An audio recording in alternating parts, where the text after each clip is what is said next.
챕터 2 빛을 거부하라. 여호와께서 너를 위하여 하늘의 아름다운 보고를 여시사 내 땅에 때를 따라 비를 내리시고 내 손으로 하는 모든 일에 복을 주시리니 내가 많은 민족에게 꾸어 줄지라도 너는 꾸지 아니할 것이요. 신명기 28장 12절. 꾸는 것이 아니라 꾸어주는 것이 하나님의 최선이라는 것을 알고 계십니까? 미국인들은 거리낌 없이 빚을 지면서도 자신들이 왜 축복받지 못하는지 의아해합니다. 대출을 받아 집을 사면 적어도 집값의 2배를 지불하게 됩니다. 심지어 3배가 될 수도 있습니다. 50만 달러 나가는 집을 산다고 가정해 봅시다. 장기 모기지 대출에 대한 이자까지 합하면 결국 150만 달러를 지불하게 됩니다. 이런 얘기를 듣는 것은 불편한 일입니다. 빚을 졌다고 해서 하나님이 당신에게 화가 나셨다는 얘기는 아닙니다. 빚을 지는 것이 죄라는 것도 아닙니다. 그러나 미국인들은 대부분 대출 없이 사는 것이 좋은 것이라고 생각하지도 않습니다. 대출도 괜찮다는 생각을 가지고 있는데 바로 그러한 태도가 하나님을 제한합니다.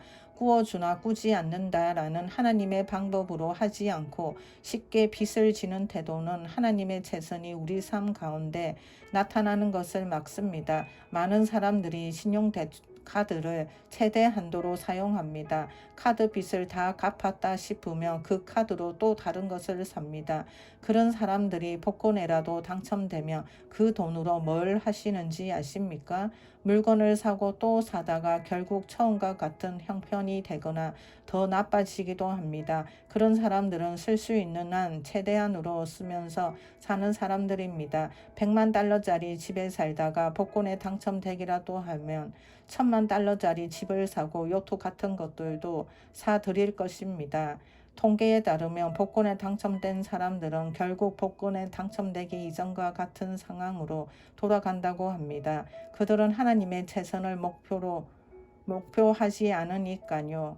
만약 당신이 바로 그런 사람이라면 정죄함이 없다는 것을 다시 말씀드립니다. 하나님은 당신을 사랑하십니다. 저도 당신을 사랑하기에 진리를 전하는 것입니다.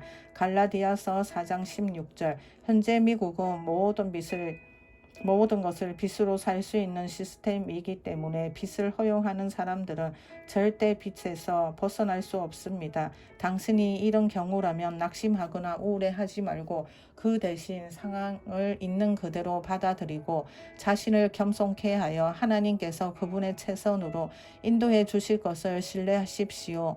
빚을 져도 된다는 사고방식. 사업하는 사람들은 대부분 좋은 부채와 나쁜 부채가 있다고 주장합니다.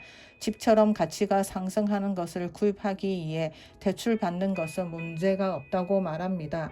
그러나 로마서 13장 8절은 이렇게 말합니다. 피차 사랑의 빚 외에는 아무에게든지 아무 빚도 지지 말라. 남을 사랑하는 자는 율법을 다 이루었느니라. 말씀에 아무 빚도 지지 말라 했기 때문에 이것이 하나님의 최선을 분명하게 보여주고 있다고 저는 생각합니다. 그래도 저는 가치가 상승하는 것을 구입할 때는 빚을 져도 된다고 생각하는 사람들과 논쟁하지는 않을 것입니다. 여기서 중요한 것은 우리가 빚으로 구입하는 것들은 대부분 시간이 지남에 따라 가치가 떨어진다는 것입니다. 예를 들어 누군가가 4만 달러의 새 차를 구입했다고 해봅시다. 그 차를 끌고 나오는 순간 단 10분을 몰았다 해도 그 차의 가치는 3만 달러로 떨어집니다. 자동차는 구입 이후 점점 가치가 떨어지지 절대 오르는 품목이 아닙니다.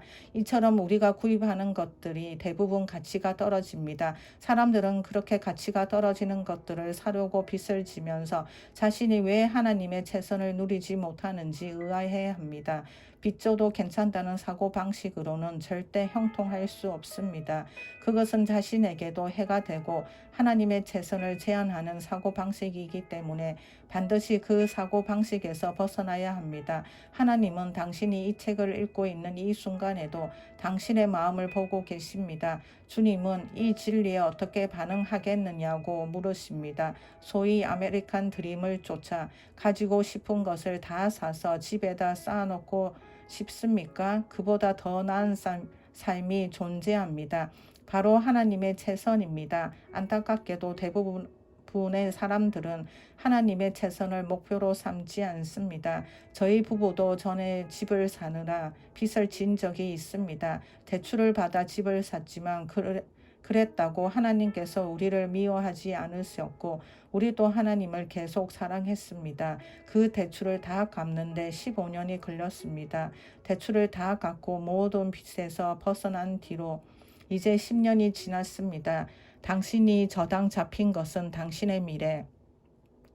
저희 부부는 이제 현금으로 차를 삽니다. 하려 하진 않더라도 상태가 좋으면서도 저렴한 중고차를 사며 할부로 새 차를 샀을 경우 이자로 나갈 돈을 저축할 수 있습니다.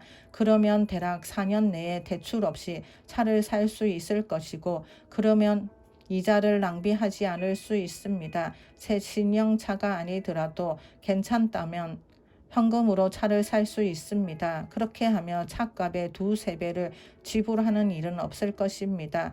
TV에서 5년에서 6년 할부로 차를 살 수 있다는 광고를 봤는데 문제는 할부로 차를 사는 사람들은 대부분의 그렇게 오래 타지도 않습니다. 새 차 냄새가 사라지고 차에 흠집이라도 생기며 슬슬 그 차가 지겨워지니까요. 그런 사람들은 보통 차를 5년에서 6년이나 타지도 않지만 탄다고 해도 그때쯤 그 차의 가치는 남은 할부금보다 떨어져 있을 것입니다. 그러면 그 할부금을 안고 또 다른 차를 삽니다. 계속 이런 식으로 하면서 왜 하나님의 최선이 자신의 재정에 역사하지 않는지 의아해하는 것입니다. 그 이유는 당신이 원하는 것은 하나님의 최선이 아니기 때문입니다. 당신이 원하는 것은 즉각적인 만족입니다. 일시적으로는 만족할 수 있을지는 몰라도 할부로 물건을 사는 것은 미래를 저당 잡히는 것입니다.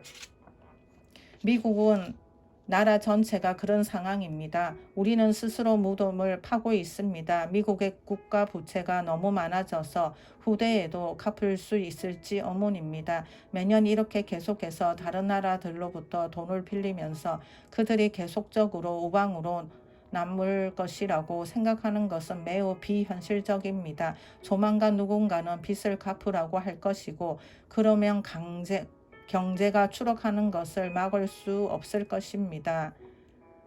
정부도 국민 개개인도 계속해서 이런 방식으로 살 수는 없습니다. 언젠가는 빚이 우리의 발목을 잡을 것입니다. 빚을 줘도 괜찮다는 사고방식을 가진 사람들 모두 이 문제에 책임이 있습니다. 그러한 사고방식은 잘못되었으며 그것은 하나님의 최선을 추구하지 않는 것입니다.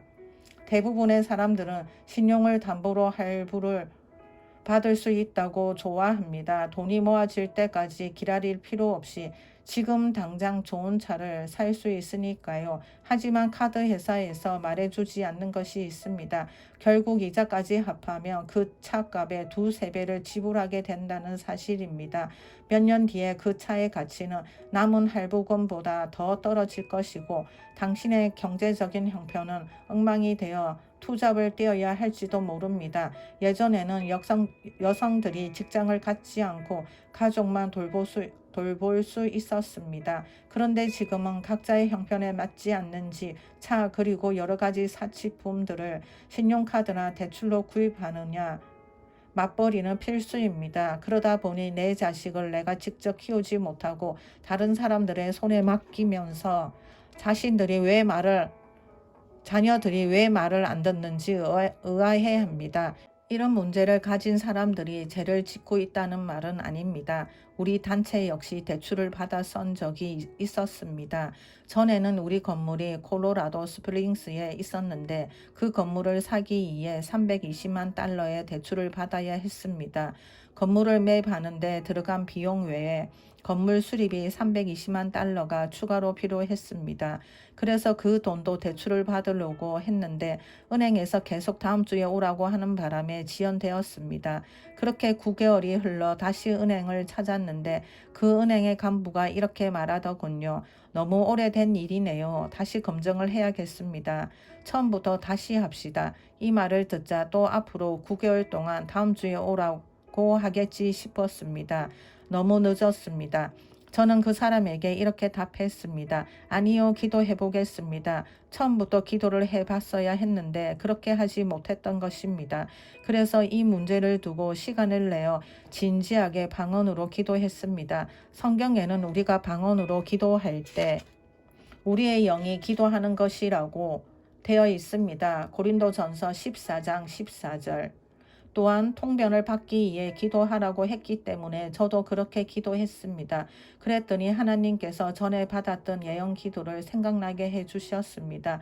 내용은 사역의 확장에 관한 것이었습니다. 당신에게는 은행이 있기 때문에 사역 확장을 위해 대출을 받지 않아도 됩니다. 그 말을 듣고 대체 나에게 무슨 은행이 있단 말이지? 라고 생각했었습니다. 그분은 계속해서 이렇게 말했습니다. 당신의 후원자들이 당신의 은행입니다. 당신은 대출 없이 사역을 확장하게 될 것입니다. 대출이 계속 지연되는 문제에 대해 방언으로 기도하자 이 예언이 생각나게 해주신 것입니다. 그래서 그때 앞으로는 대출을 받지 않겠다고 결심했었습니다. 그 당시 평균적으로 들어오는 후원금을 생각할 때 저축해 놓은 것까지 합해도 320만 불이 되려면 적어도 100년 이상 걸리는 상황이었습니다. 그러나 그 당시 우리 학교는 점점 공간이 부족했기 때문에 당장 무슨 수를 써야 하는 상황이었습니다. 우리의 사역을 담아내기에 공간이 너무 비좁아진 것입니다. 그 건물을 매수해서 개조하지 못한다며 그 문제에 봉착할 사항이었습니다. 그러나 하나님께서 저에게 말씀하시는 것이 있는 것 같아서 하나님의 최선을 받아들이기로 결심했었습니다. 저는 이렇게 다짐했습니다. 은행에서 내일 당장 필요한 돈을 대출해 준다고 해도 이젠 받지 않겠다. 그리고 어떻게 되는지 아십니까? 바로 다음날 그 은행 간부가 저희 사무실로 찾아왔습니다. 320만 불 말고 400만 불을 대출해 드리겠습니다. 우리 은행에서 400만 불을 대출해 드리기로 승인했습니다. 저는 이렇게 답했습니다. 이제 너무 늦었습니다. 그리고 그렇게 그 대출을 거절했습니다. 그 건물을 대출 없이 짓기로 이미 결단을 했기 때문입니다. 그리고 불과 14개월 만에 320만 불이 채워졌으며 대출 없이 건물 리모델링까지 완성했습니다. 모든 영광을 예수님께 돌립니다. 그 다음으로 주님께서 저에게 명하신 것은 콜로라도주 우드랜드 파크에 새 캠퍼스 건물을 지어서 가능한 많은 사람들의 삶을 변화시키는 훈련을 제공하라는 것이었습니다. 그러면 그들이 열방으로 나갈 것이라고 하셨습니다. 그래서 그곳에 생추어리라는 이름의 새 캠퍼스를 짓고 있습니다. 또한 우리 졸업생들을 통해 온 열방이 변화되고 있습니다. 건축의 1단계에는 부지 구입, 인프라 구성, 설계 비용 및 72,000 평방피트의 첫 번째 건물 건축이 포함되는데 여기에는 총 3,200만 불의 비용이 들었고 모든 대출 없이 완성했습니다. 할렐루야. 이 글을 쓰는 시점에서 두 번째 건물 건축이 진행되고 있습니다. 1,085대의 주차를 할 수 있는 주차 공간도 계획 중입니다. 이 건물은 첫 번째 건물보다 2배 이상 큽니다. 두 번째 건물 건축에는 지금까지 2,700만 불이 투입되었습니다. 건축은 증간 단계로 도달했고 이 역시 대출 없이 완공할 것입니다. 우리의 단체는 콜로라도 스프링스와 우드랜드 파크 이렇게 두 군데의 사무실이 있는데 양쪽을 합치면 400명이 넘는 직원이 있습니다. 우드랜드 파크에 있는 157에이커의 생추어리 캠퍼스는 도심에서 떨어져 있으며 아름다운 산 파익스 피크를 바라보고 있습니다. 콜로라도 스프링스와 우드랜드 파크에 각각 위치해 있는 우리 단체의 자산은 2016년에 5천만 달러가 넘는 것으로 평가받았습니다. 대출을 받을 수 있었지만 저는 하나님의 최선을 추구하고 있습니다. 초자연적인 하나님의 능력, 사람들이 하나님의 최선을 받아 누리지 못하는 이유는 그들은 그것이 없어도 살만하다고 생각하기 때문입니다. 대부분의 사람들이 대출과 빚으로 사는 것을 받아들입니다. 대출 받아 사는 것이 사는 것에 적응이 돼서 별 문제가 되지 않다는 생각입니다. 최근에 우드랜드 파크 시장이 저희 캠퍼스를 찾았습니다.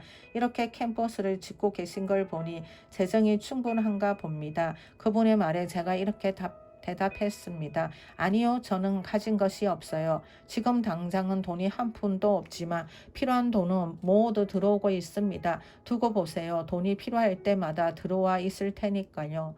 그분은 우리가 통장에 돈 한 푼 없이 이렇게 엄청난 건축을 진행한다는 사실에 놀라는 눈치였습니다. 물론 통장에 돈은 없지만 필요할 때 채워질 것입니다. 저는 하나님을 신뢰하고 있습니다. 주님의 눈이 온 세상을 두루 감찰하시며 찾으시다가 이렇게 말씀하실 것입니다.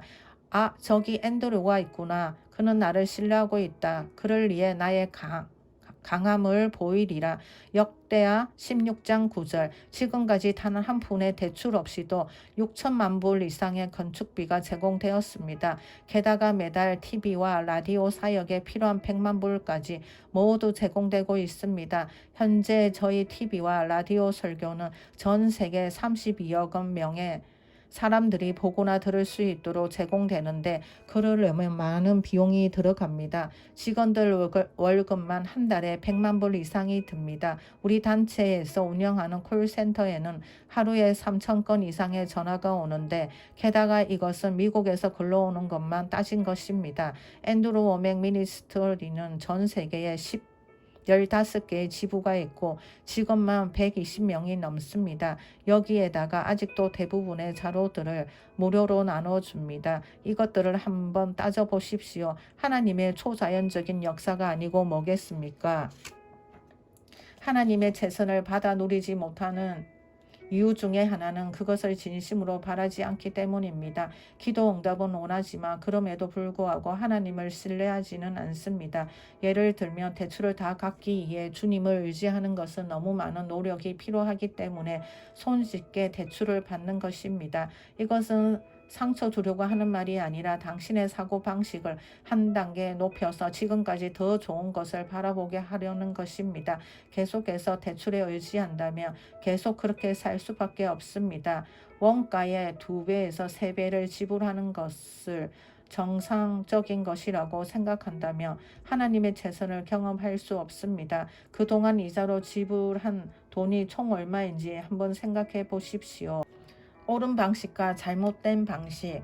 우리 부부는 빚 없이 지낸 지 10년이 넘었습니다. 갚아야 할 이자가 없으면 사는데 그렇게 큰 돈이 들지 않습니다. 빚이 없으면 얼마나 자유롭겠습니까? 중압감과 스트레스가 없는 삶을 살게 됩니다. 갚을 이자가 없으면 상황은 훨씬 좋아집니다. 얼마나 심플하고 자유롭게 살 수 있는지 모릅니다. 말로는 하나님의 재선을 원한다고 하면서 하나님의 명령에 입에 대는 일을 계속하고 있진 않습니까? 우리가 진정으로 하나님의 재선을 원한다면 주님께 순복하여 빚을 거부해야 합니다. 하나님의 재선을 추구할 분야가 많긴 하지만 이 부분은 매우 중요합니다. 원하는 것을 쉽게 손에 넣을 수 있는 이 문화를 우리는 저항할 줄 알아야 합니다. 대출 마케팅은 오랜 역사를 지닌 상술입니다. TV에서는 이것을 사면 돈을 아낄 수 있다고 광고합니다. 그러나 그들이 광고하는 물건을 카드 빚으로 사지 않는 것이 훨씬 많은 돈을 절약하는 것입니다. 다른 사람들에게는 더 큰 빚을 지라고 하면서 막상 그들은 사람들에게 받는 이자로 엄청난 돈을 벌고 있습니다. 그들은 빚을 지는 것이 돈을 절약하는 것이라고 설득하는 데 성공하고 있습니다. 그들의 말대로 한다면 절약할 수 있는 것은 하나도 없습니다. 그들이 당신의 피를 빨아먹고 있는 것입니다. 좋은 집과 좋은 차를 소유한 사람들이 있습니다. 그러나 그것들을 하나님의 방법으로 얻는지가 중요합니다. 밤에 걱정 없이 잘 수 있습니까? 아니면 끊임없는 재정적 압박을 받고 있습니까? 단순히 이것을 소유해도 될까의 문제가 아닙니다. 형통으로 가는 방법이 옳은가? 그것이 문제입니다. 다시 아사 왕의 이야기로 돌아가면 그가 전쟁에서는 승리했지만 하나님의 방법으로 하지 않았기 때문에 책망을 받았습니다. 주님은 더 좋은 것을 주시려 했습니다. 아사가 순종했다면 그는 이스라엘 왕뿐만 아니라 아람 왕도 물리칠 수 있었습니다. 더 많은 전리품을 손에 넣고 자신의 재산뿐 아니라 평안도 잃지 않을 수 있었습니다. 역대하 16장 1절부터 10절 말씀. 그러니 우리는 나 자신을 겸손케 하여 빚을 거절합시다. 하나님을 의지하여 그분의 최선을 받아 누립시다. 감사합니다.